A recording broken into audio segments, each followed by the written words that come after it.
मुसलमान सोचें कि भैया कांग्रेस की सरकार होते हुए तुम्हारी मस्जिदें तोड़ी जा रही हैं, तुम्हारी मस्जिदों के इंच इंच का हिसाब लिया जा रहा है।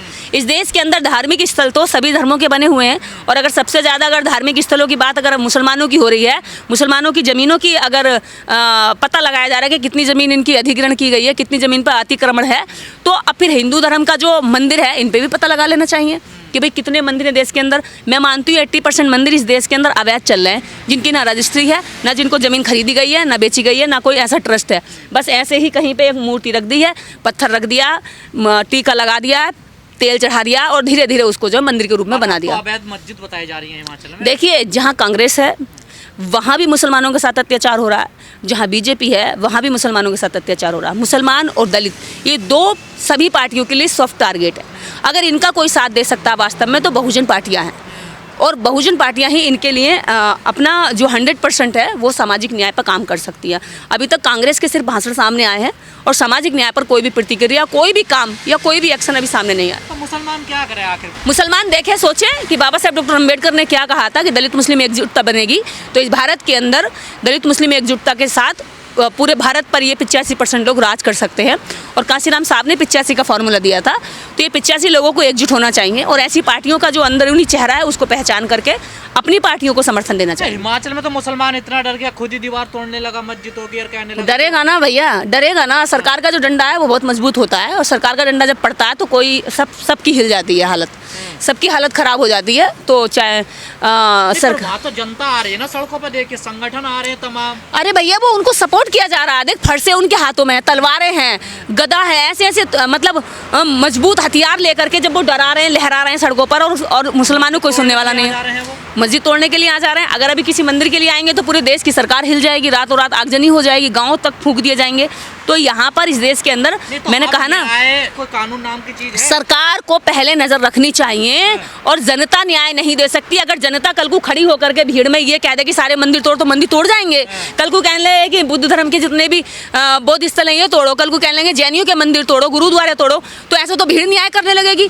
अगर भीड़ न्याय करेगी तो फिर सरकार का क्या काम है? अगर भीड़ न्याय करेगी तो फिर न्यायालय का क्या काम है? सरकार क्यों नहीं एक्शन ले रही हिमाचल में? ये तो कांग्रेस सरकार बताए कि कांग्रेस सरकार वैसे तो कह रही है हम दलितों की हितैषी हैं, हम मुस्लिमों की हितैषी हैं, लेकिन अपनी ही सरकार में दलितों पे भी अत्याचार करा रही हैं और अपनी ही सरकार में मुसलमानों की भी मस्जिदें तोड़वा रही हैं। तो आखिर कहाँ गया ये सामाजिक न्याय? मैंने कहा ना, कुर्सी का लालच इतना खतरनाक होता है कि कुर्सी नहीं छूटेगी, और अगर समाज की लड़ाई लड़ेंगे तो कुर्सी छूट जाएगी, और कुर्सी की लड़ाई लड़ेंगे तो समाज छूट जाएगा। कुर्सी भी तो समाज ने दी है ना, अगर समाज की लड़ाई नहीं लड़ो तो कुर्सी कहाँ से? वो ऐसा नहीं मानते ना, जब कुर्सी मिल जाती है तो वो ऐसा नहीं मानते कि समाज ने कुछ दिया है। उन्हें लगता है कि पार्टी ने दिया और पार्टी के पपेट बन करेंगे, पार्टी जो कहेगी वो करेंगे, पार्टी कहेगी चुप रहो तो चुप रहेंगे, पार्टी कहेगी बोलो तो बोलेंगे। नेता ऐसा होना चाहिए जो पहले समाज की बात रखे। पार्टी चाहे बदलती रहे, लेकिन समाज का जो न्याय है, समाज की जो लड़ाई है, समाज की न्याय की जो बात है, वो उसकी सबसे पहले होनी चाहिए। और ऐसा ही नेता वास्तव में सामाजिक नेता होता है, जनता का नेता। बता दिया जाता है मस्जिदों को। भारत के अंदर जितने भी धार्मिक स्थल है ना, ये अधिकतर दान की ज़मीनों पर हैं, ये अधिकतर कब्जा की गई ज़मीनों पर हैं, या आस्था के केंद्रों के नाम से बनाए गए हैं।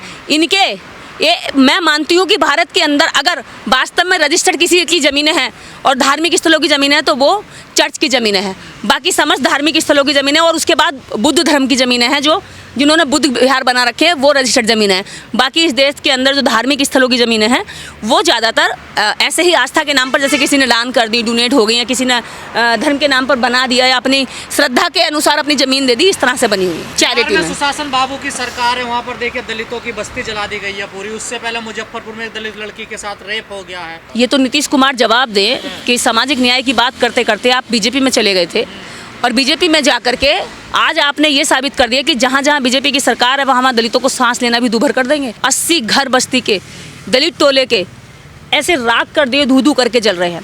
लोग वहाँ पर तड़प रहे हैं, बच्चे भाग रहे हैं, औरतों को पता नहीं चल रहा है कि उनके बच्चे अंदर जल गए हैं या बाहर बच गए हैं। ऐसी स्थिति में बिहार सरकार चुपचाप सो रही है। इससे पता चलता है कि देश के अंदर आज भी दलितों की स्थिति पहले जैसी ही है। कुछ स्थानों पर तो इतनी बुरी हालत है कि 1947 का भारत अगर आपको देखना हो तो बिहार के कुछ एरिया में आप जाइए जहाँ छतें नहीं है, खपरेल पड़ी है, जहाँ लोगों के पास में खाने के लिए नहीं है, नमक से रोटी खा रहे हैं, जहाँ लोगों के पास रहने के लिए नहीं है, जहाँ लोगों के पास पहनने के लिए नहीं है, रोजगार नहीं है। तो ऐसी स्थिति में रहने वाले दलितों की और क्या ही तुम आहा लोगे और क्या ही तुम उनका बर्बाद करोगे। उन्हें पन्नियों में भी नहीं रहने दोगे, उन्हें झोपड़ियों में भी नहीं रहने दोगे, झुग्गियों में भी नहीं रहने दोगे, तुम महलों में रहोगे और उनके झोपड़ियाँ भी जला दोगे।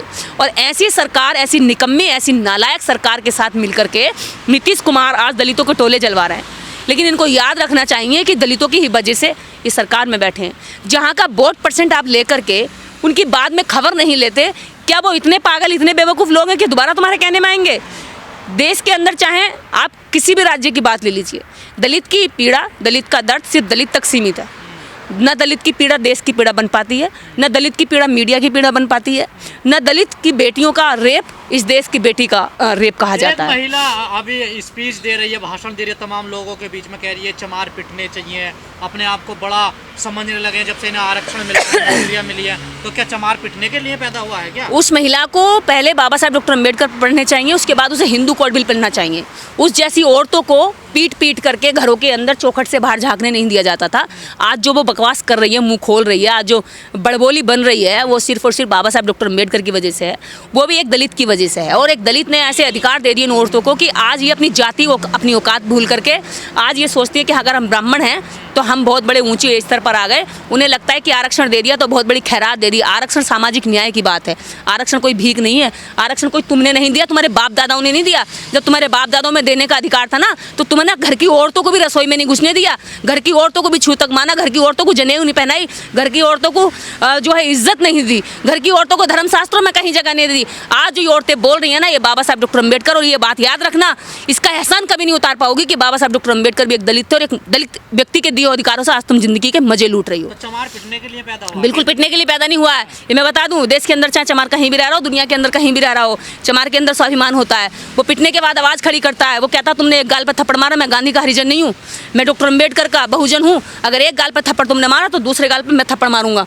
तो ऐसे चमारों से ये नफरत कर रहे हैं जो चमार इनकी थप्पड़ खा करके अपना गाल सहला लेते और घर में चले जाते हैं। उन चमारों को ये हिंदू मानते हैं, उन्हें अपना भाई मानते हैं।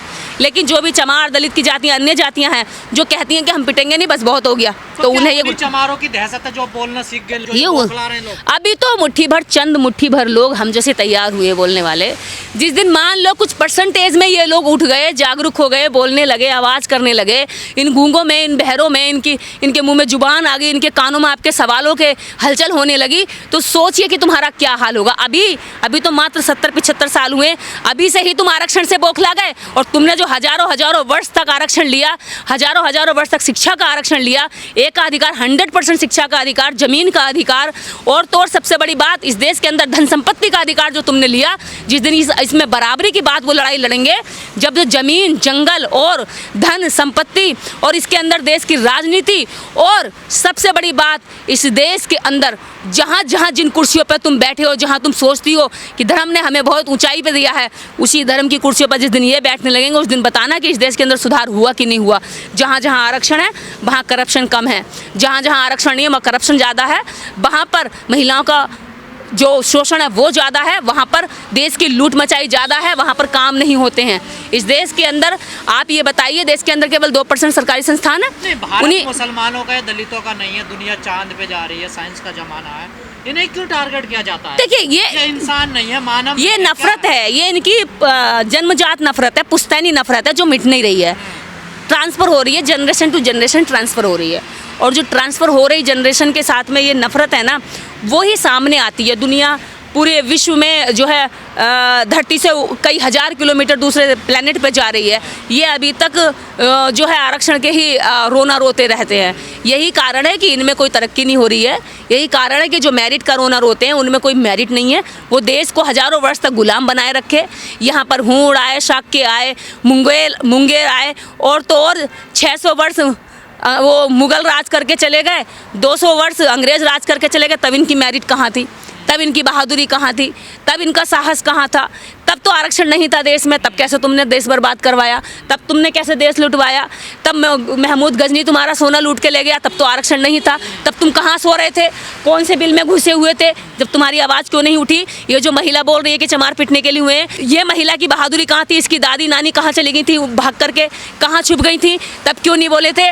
लेकिन तुम्हें क्या करना है, तुम आज तक कायरता का परिचय देते आए हो, अब तुम्हें क्या करना है, जाति के नाम पर अपनी कायरता को छुपाना है, और जाति के नाम पर कुछ लोगों को गाली देकर करके अपनी फ्रस्ट्रेशन मिटानी है।